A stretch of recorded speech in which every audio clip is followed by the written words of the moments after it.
Under the pulsating neon haze of the club, Bodacious slipped through the crowd with the confident allure of a seasoned enchantress. The bass thumped in sync with her heartbeat as she made her way toward the VIP section, where Re Rock usually lingered, a figure known more for his street reputation than his willingness to mingle.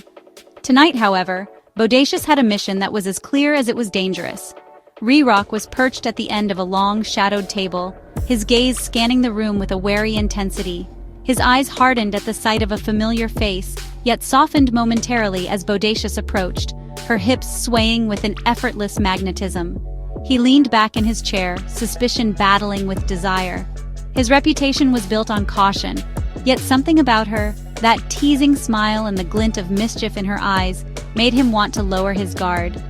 "Hey there, Re Rock," Bodacious purred, her voice a low, inviting melody that seemed to wrap around him like silk. "Mind if I join you?" Re Rock's eyes flickered with guarded interest. "Depends on what you're looking for, gorgeous," he replied, his tone rough-edged but laced with an unmistakable intrigue. The air between them was thick with unspoken promises and the dangerous thrill of a game where both were aware of the risks. Sitting down gracefully opposite him, Bodacious let her eyes roam over his features before leaning in ever so slightly. "I'm just looking for some company," she said softly, a smile curving on her lips that hinted at secrets and seduction. "I've noticed you've been watching me all night. What's on your mind?" For a long moment, Re Rock's expression remained unreadable, a mask of suspicion barely concealing his growing captivation. "I've seen a lot in this club, but you're different," he admitted, his voice dropping as he studied her. "There's something in your eyes that says you know what you're doing, but trust isn't something I give away easily." Bodacious laughed, a low musical sound that vibrated with both confidence and invitation. "Trust is earned, isn't it?" she replied, her tone teasing yet sincere. "Maybe tonight you can show me a bit of that trust. Take me somewhere more private, somewhere we can really talk." Her eyes locked with his, challenging him to defy his reservations. Re Rock hesitated, the tension palpable as he weighed the risk against the undeniable pull he felt. The scars of past betrayals and the burden of his cautious nature warred within him. Yet, despite every instinct screaming caution, he found himself unable to resist her allure.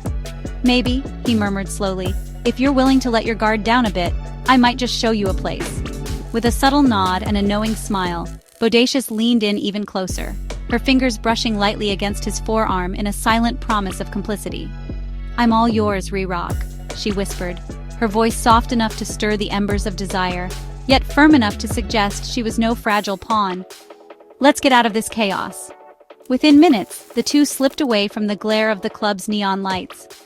The ride was a quiet, charged journey, a symphony of hushed words and lingering touches as they navigated the slick, rain-dappled streets. Every red light and every passing shadow heightened the dangerous intimacy between them. At Re Rock's modest apartment, a place that bore the scars of past hustles and hard lessons, the tension reached a fever pitch. In the dim interior, the allure of the unknown mingled with the scent of stale cigarettes and worn leather. Re Rock's guarded demeanor slowly began to crumble under Bodacious's persistent seduction. She moved with a deliberate grace, coaxing him to reveal parts of himself he had long kept hidden, even as the memories of caution urged him to stay alert. And yet, for one precarious, stolen night, the world outside faded away. Bodacious had him exactly where she wanted him, suspicious, yet too enticed by her charm to resist. As they moved together under the soft glow of a single flickering lamp, both knew that the stakes had just been raised. In that moment of heated vulnerability, trust and betrayal danced dangerously close, each heartbeat a reminder that in the world they navigated, every secret seduction was a gamble with consequences that might ripple far beyond a single night.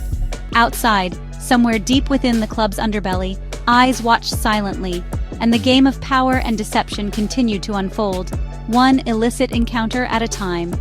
Under the dim glow of the bedside lamp, the rhythm of their intimacy was abruptly cleaved by a subtle click at the back door.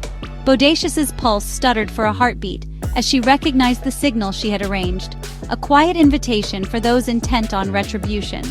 Re Rock's eyes, still clouded with the aftershocks of desire, widened in sudden alarm.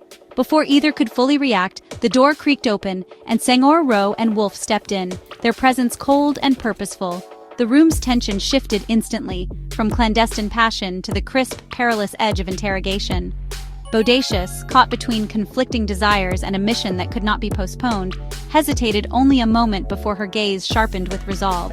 In that suspended instant, she silently conceded control of the unfolding drama to her cohorts, her earlier allure morphing into a steely calculation. Re Rock scrambled to pull away from the intimacy they had just shared, but Rowan Wolf moved with premeditated speed. Wolf's hand clamped down on Re Rock's wrist as Senkor's voice, low yet unyielding, filled the room. "No more games, bitch-ass nigga. It's time you tell us everything." The interrogator's questions were deliberate, sharp, unadorned barbs that punctuated the silence left by the abrupt breach of privacy. Re Rock's heart pounded in his chest as he struggled, as Wolf pounded a ball-peen hammer into his bare feet. The aftermath of passion that still lingered in the charged air, and the crushing weight of betrayal that his secrets now invited. "Who the fuck do you work for?" Sengor demanded, his tone void of the earlier theatrics and edged with the promise of consequences. Wolf crushed his feet again with the ball-peen hammer as Ro shattered his ribs with a wooden baseball bat. Re Rock's breath hitched as he searched for an escape behind a facade of bravado, but the presence of his inquisitors left no room for denial. His voice, quivering with a mix of fear and reluctant acceptance, broke through the haze. "All right, I'll talk. It's not just my name on the line. It's bigger than you know." Bodacious watched silently, her conflicted expression mirroring the chaotic interplay of duty and desire. She had come prepared, and this moment was the nexus where personal temptation met the relentless demands of justice. The stealthy evidence on her phone now glimmered as a silent testament to betrayal, a betrayal that had forced this moment of reckoning. Under the weight of their steadfast insistence, and with every questioning gaze and measured threat, Re Rock's resistance began to crumble. In halting admissions and scattered confessions, he disclosed the name of his employer, a revelation that promised to upend more than just an illicit network. It could now bring the entire underworld into the glaring light of exposure. As the interrogation pressed on, the room became a battlefield of loyalties and secrets. The pulse of the city beyond the walls of that modest apartment pulsed with the knowledge that, tonight, allegiances were shifting. Bodacious's earlier passion had given way to an icy resolve, a resolve that now embraced the bitter necessity of betrayal in the pursuit of a far more consequential truth.